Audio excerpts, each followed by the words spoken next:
আসন্ন ত্রয়োদশ জাতীয় সংসদ নির্বাচনকে সামনে রেখে নির্বাচন কমিশন ইসি দেশে নিবন্ধিত রাজনৈতিক দলগুলোর সঙ্গে ধারাবাহিক সংলাপ শুরু করেছে। সুষ্ঠু, নিরপেক্ষ এবং অংশগ্রহণমূলক নির্বাচন আয়োজনের লক্ষ্যে কমিশন মনে করছে সকল দলের মতামত গ্রহণ করা অত্যন্ত জরুরি। এই লক্ষ্যকে সামনে রেখেই কয়েক ধাপে রাজনৈতিক দলগুলোর সঙ্গে বৈঠক করছে ইসি। রোববার ১৬ নভেম্বর অনুষ্ঠিত হল সংলাপের দ্বিতীয় দিন, যেখানে মোট ১২টি দলকে সঙ্গে নিয়ে মতবিনিময় করেছে কমিশন। দিনটি শুরু হয় সকাল ১০টায়।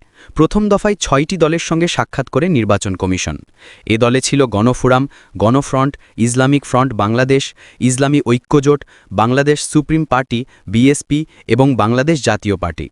২ ঘণ্টা ধরে চলা আলোচনায় দলগুলো তাদের নানা দাবি ও মতামত তুলে ধরে। এর মধ্যে ছিল নির্বাচনকালীন প্রশাসনের নিরপেক্ষতা, ভোটের নিরাপত্তা, ইলেকট্রনিক ভোটিং ব্যবস্থা, মনোনয়নপত্র যাচাই বাছাইয়ের স্বচ্ছতা ইত্যাদি। দলগুলো তাদের উদ্বেগ জানায় এবং কমিশনকে এ বিষয়ে যথাযথ ব্যবস্থা নেওয়ার অনুরোধ করে।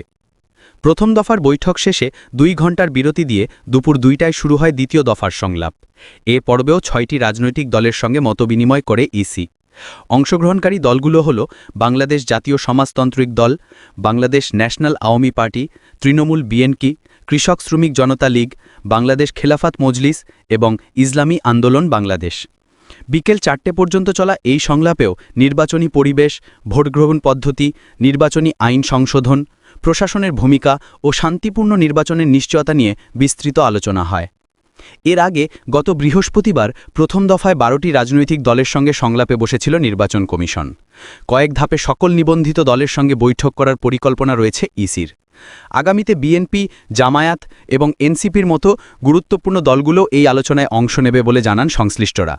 তবে দলীয় কার্যক্রম নিষিদ্ধ থাকায় আওয়ামী লীগকে এই সংলাপে আমন্ত্রণ জানায়নি নির্বাচন কমিশন।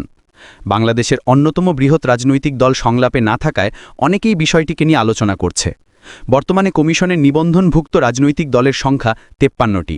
এর মধ্যে আওয়ামী লীগের নিবন্ধন স্থগিত রয়েছে এবং ফ্রিডম পার্টি, ঐক্যবদ্ধ নাগরিক আন্দোলন ও পিডিপির নিবন্ধন বাতিল করা হয়েছে। নির্বাচন কমিশনের দাবি, তারা একটি গ্রহণযোগ্য এবং অংশগ্রহণমূলক নির্বাচন আয়োজনেই বদ্ধপরিকর। এজন্যই প্রতিটি দলের মতামত গ্রহণ করা তাদের অন্যতম প্রধান প্রস্তুতি।